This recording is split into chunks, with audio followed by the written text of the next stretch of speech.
വയനാടിന്റെ പ്രിയങ്കരിയായി പ്രിയങ്ക ഗാന്ധി ലോക്സഭയിലേക്ക് പുതിയൊരു ചരിത്ര തുടക്കമാണ്. ആ നാൾവഴികൾ പരിശോധിച്ചാൽ 1947 ജനാധിപത്യ ഇന്ത്യയുടെ ആദ്യ പ്രധാനമന്ത്രിയായ ജവഹർലാൽ നെഹ്റു തെരഞ്ഞെടുപ്പിൽ ഒരു അംഗത്തിനിറങ്ങുന്നത് 1952 മത്സരം 2 മണ്ഡലങ്ങളിൽ, അലഹബാദ് ഈസ്റ്റിലും ജോൺപൂർ വെസ്റ്റിലും. ഇരു മണ്ഡലങ്ങളിലും തീപാറുന്ന വിജയം. 1957 റായ്ബറേലിയിൽ നിന്ന് ഫിറോസ് ഗാന്ധിയും 1964 ലക്നൌവിൽ നിന്ന് സഹോദരി വിജയലക്ഷ്മി പണ്ഡിറ്റും പാർലമെന്റിലെത്തി. അതോടെ ഒരു കുടുംബത്തിലെ 3 അംഗങ്ങൾ പാർലമെന്റിൽ. പിന്നീട് ഇന്ദിരാഗാന്ധി, നെഹ്റുവിന്റെയും ഭർത്താവ് ഫിറോസ് ഗാന്ധിയുടെയും മരണശേഷമാണ് തെരഞ്ഞെടുപ്പ് ഗോദയിലിറങ്ങുന്നത്. ആദ്യ അംഗം 1967 റായ്ബറേലിയിൽ. റായ്ബറേലി അന്നും ഇന്നും നെഹ്റു കുടുംബത്തിന്റെ ഉരുക്കു കോട്ടയാണ്. അങ്ങനെ കുടുംബത്തിലെ 4ാമത്തെ പാർലമെന്റ് അംഗമായി ഇന്ദിര എത്തുന്നു. റായ്ബറേലിയിൽ ഇന്ദിരയ്ക്ക് 2 തവണ തുടർച്ചയായ വിജയം. എന്നാൽ അടിയന്തരാവസ്ഥയ്ക്ക് ശേഷം 1977 തെരഞ്ഞെടുപ്പിൽ ഉറച്ച കോട്ടയിൽ രാജ് നാരായണനോട് ഏറ്റ പരാജയം ഇന്ദിരയെ ഇരുത്തി ചിന്തിപ്പിച്ചു.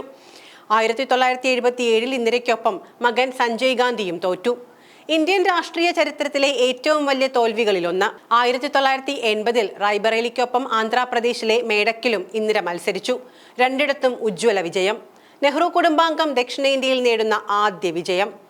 പിന്നീട് മകൻ ഭാഗ്യപരീക്ഷണം നടത്തിയത് യുപിയിലെ അമേഠിയിൽ. 1980 റായ്ബറേലിയിൽ നിന്ന് ഇന്ദിര ജയിക്കുമ്പോൾ അമേഠിയിൽ നിന്ന് സഞ്ജയ് ഗാന്ധിയും ഉണ്ടായിരുന്നു.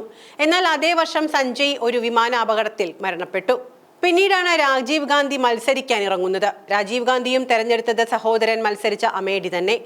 1981 മുതൽ 4 തെരഞ്ഞെടുപ്പുകളിൽ അമേഠി രാജീവിനെ അനുഗ്രഹിച്ചു.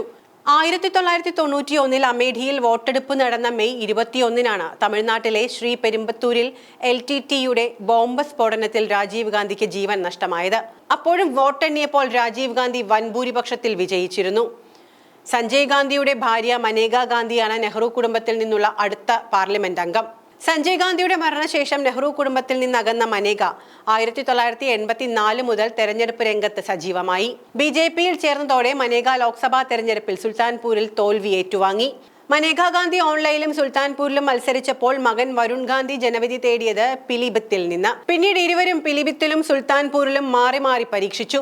പിലിഭിത്തിൽ നിന്നാണ് വരുണിന്റെ അവസാന ജയം 2019.